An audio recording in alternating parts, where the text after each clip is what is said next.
At 9:17 on the morning of January 22, 1943, Second Lieutenant John George, crouched in the ruins of a Japanese bunker west of Point Cruz, watching a banyan tree 240 yards away through a scope his fellow officers had laughed at for 6 weeks. 27 years old, Illinois. State champion. 0 confirmed kills. The Japanese had 11 snipers operating in the Point Cruz groves, and in the past 72 hours, they had killed 14 men from the 132nd Infantry Regiment. George's commanding officer had called his rifle a toy. The other platoon leaders called it his mail-order sweetheart. When he had unpacked the Winchester Model 70 with its Lyman Alaskan scope and Griffin and Hellmount at Camp Forest in Tennessee, the armorer wanted to know if this was meant for deer or Germans. George explained it was for the Japanese. They shipped out before the rifle arrived.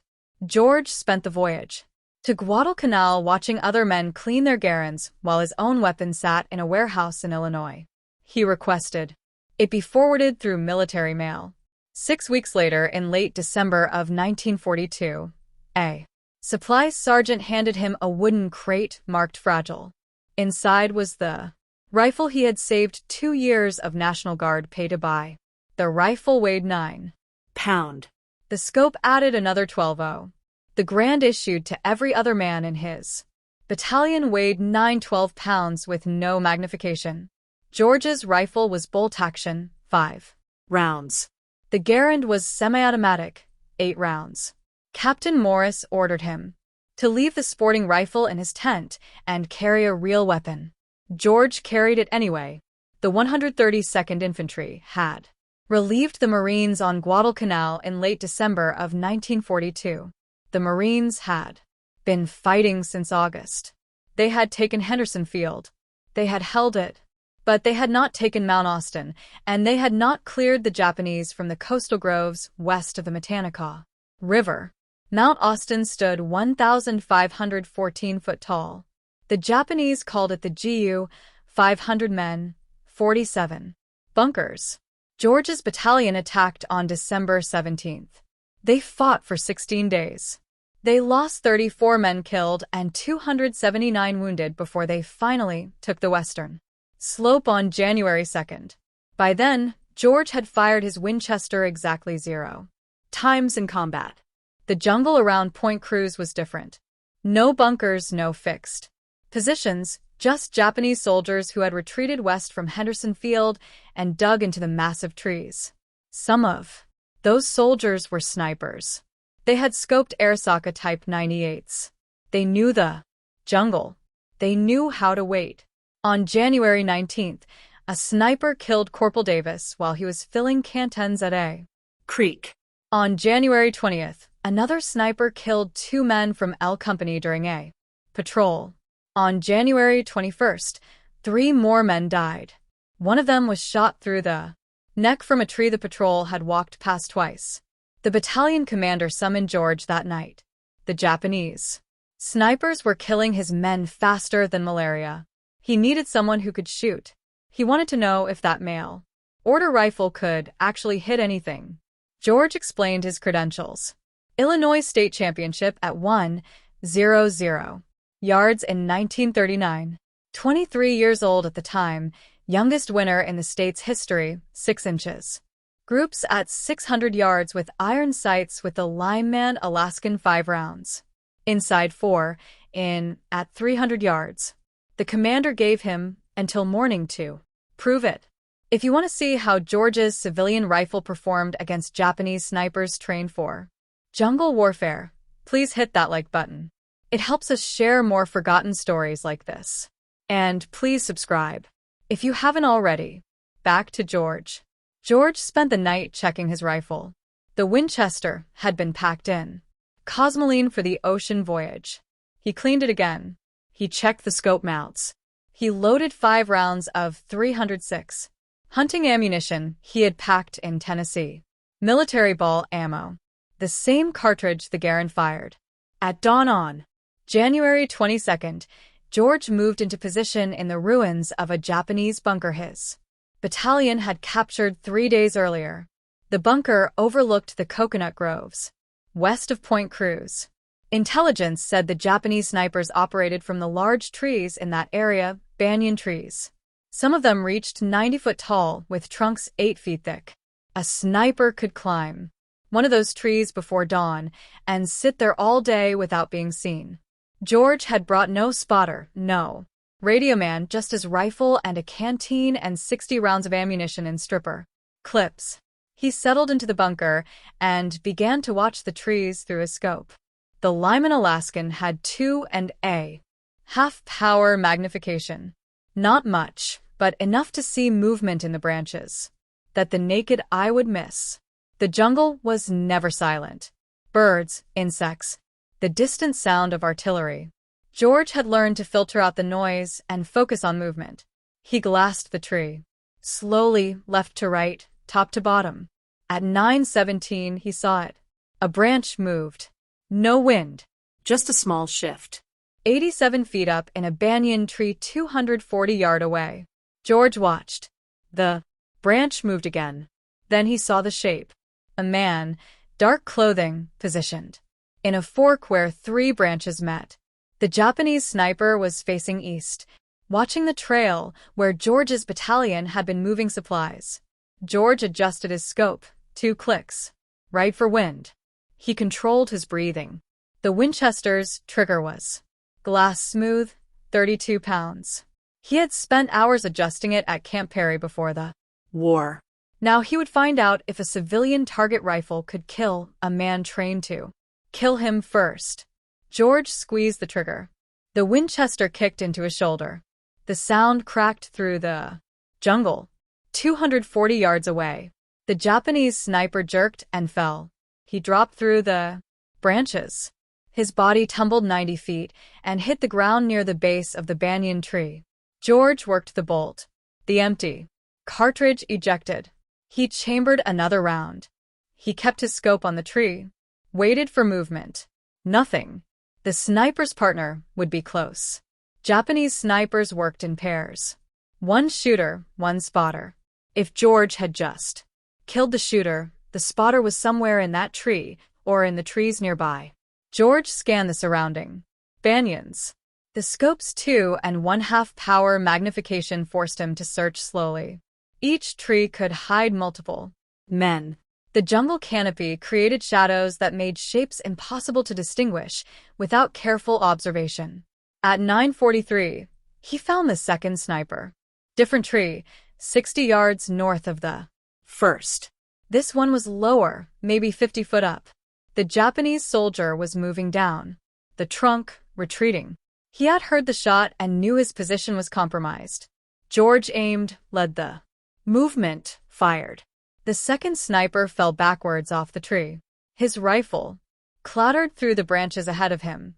Both hit the jungle floor within seconds of each other. 2 shots, 2 kills. George reloaded his Winchester from a stripper clip. His hands were steady. His breathing was controlled. This was no different than shooting at Camp Perry, except the target shot back. At 11:21, a Japanese bullet struck the sandbag 6 in from George's head. The impact sprayed dirt into his face. He rolled left and pressed himself against the bunker wall. The shot had come from the southwest. Different direction than the first 2 snipers. George waited 3 minutes before moving. He inched back to his firing position and glassed the trees to the southwest. The shooter would have moved after taking the shot. That was basic sniper doctrine. Shoot and relocate. But in a jungle this dense, relocation options were limited. George found him at 11:38. Third tree from the left in a cluster of 5 baney 73 foot up. The Japanese sniper had repositioned to a different branch, but remained in the same tree. A mistake. George put the crosshairs on the dark shape and fired. The third sniper fell without making a sound. By noon, George had killed 5 Japanese snipers. Word spread through the battalion. Men who had mocked his mail-order rifle now asked if they could watch him work. George refused. Spectators drew attention. Attention drew fire. The Japanese snipers adapted. After the 5th kill, They stopped moving during daylight. George spent the afternoon glassing trees and seeing nothing. At 1,600 hours, he returned to battalion headquarters. Captain Morris was waiting. The mockery was gone from his voice. He wanted George back in position at dawn. January 23rd began with rain, heavy tropical rain that turned the jungle floor into mud and made the trees invisible beyond 100 yards. George sat in the bunker and waited for the weather to clear. The rain stopped at 8:15. By 8:45, enough visibility had returned. For work, George spotted the first sniper of the day at 0912. The Japanese soldier had climbed into position during the rain. Smart. The sound of rain. Masked movement. This sniper had chosen a tree 290 yards out, longer range than yesterday. Also smart. They were learning his capabilities. George Compensated for distance and fired. The sniper fell. The sixth kill brought a response George had not anticipated. At 0957, Japanese mortars began hitting the area around his bunker. They had triangulated his position based on muzzle flash or sound. The first rounds landed 40 yards short. The second salvo landed 20 yards short. The third salvo would hit the bunker. George grabbed his rifle and ran. He sprinted north along the Trian and dove into a shell crater. As the third salvo hit the bunker he had occupied moments before disappeared in explosions and flying debris, he relocated to a different position. A fallen tree 120 yards north of the destroyed bunker. The tree provided cover and a clear view of the groves. George settled in and resumed his watch. The Japanese sent more snipers that afternoon. They knew George was hunting them. They were now hunting him back. The dynamic had changed. This was no longer target shooting. This was a duel. At 14:23, George killed his seventh sniper. At 15:41, he killed his eighth. This one had climbed high, 94 feet, up a banyan tree. Good concealment, but the height created a silhouette against the sky when the sun angle changed.